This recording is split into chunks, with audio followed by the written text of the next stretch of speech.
O da meni ştada bir tezekkür bermeli zatba. Biraz şu Türkmençilikde damak sazak bolandan soň bir tegelep gana kaza dogurlaýarlar munda bir irat yok.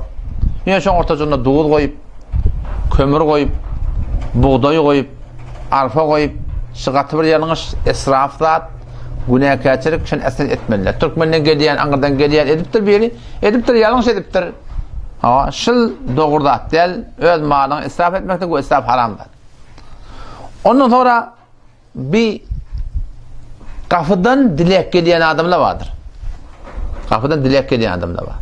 Et tip dilek gelen adamlar var. Şu anırdan gelen adamlar şuun kun o da sıbahasılık bilen bizim öz daşçılarımızda çalmayanken gözün şolarda olmalı. Oğlabiye çola bilen ne kadar yaman keten önünden etin eti gelip durdun, onlara var önünüze pişmeyen durdun. Bir yarım kilo çünkü bilen anıverlen bir da tetmin hem taylan daşçıların gözlemeklik gerek. Anırdan geliyerler var. Anırdan geliyerler diyen var. Çın garip olsa, bağın muhtaç olup geliptir. Ona berenin ayıbı yok. Yani şu kun Türkmen Zehra'da mahsus kuş harlı var. Eti yiyerler. Olu öyle bir ekip oluyorlar. Bir maşin ola var, bir maşin ola. Anıdan bunu geliyerler ovan çetinden. Lap mühendip durun zaman olurlar. Ovan kullan tök yerler. Falanca kilo et ovadan tık diyerler. Şola adamlara et vermeye durun, sünk de vermeli. Ya. Etke cayına durun. Naşı kurvalın kalan çünkü de o da şöyle vermeliler. Ne mi deyip? Şun ola garip de. Ola muhtaç de. Ola mahsus deramadın yine etmen adamlar. Şola adamlara çünkü de vermen yani. Şu tükanda da sen şu otuyan şeyle de. Ankara'dan her gün gelip duran adam muhtaç olsa vermeli. Cevap muhtaç vermeli, netikat vermeli yani. Muhtaç olsa netikat vermeli.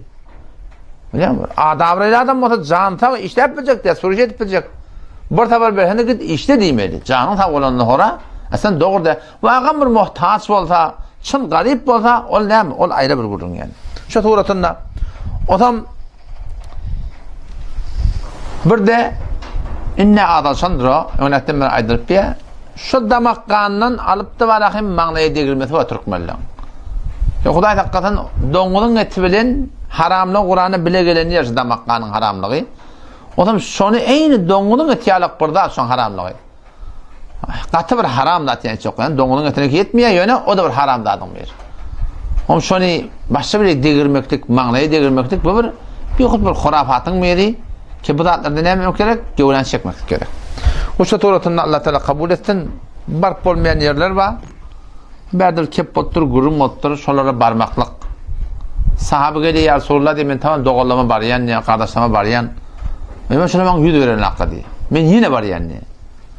Peygamber Huda samatdy diýip sen eýni gum şeytanyň gözünde goýan ýalyk diýip. Sizle Huda taýtan ýaqyn etýän. Ýüz bermese bermesen ten lagarşy aýtda gurbanyna bibiňi görünmeklik, barmaklyk, näme beter inşallah taqawlat.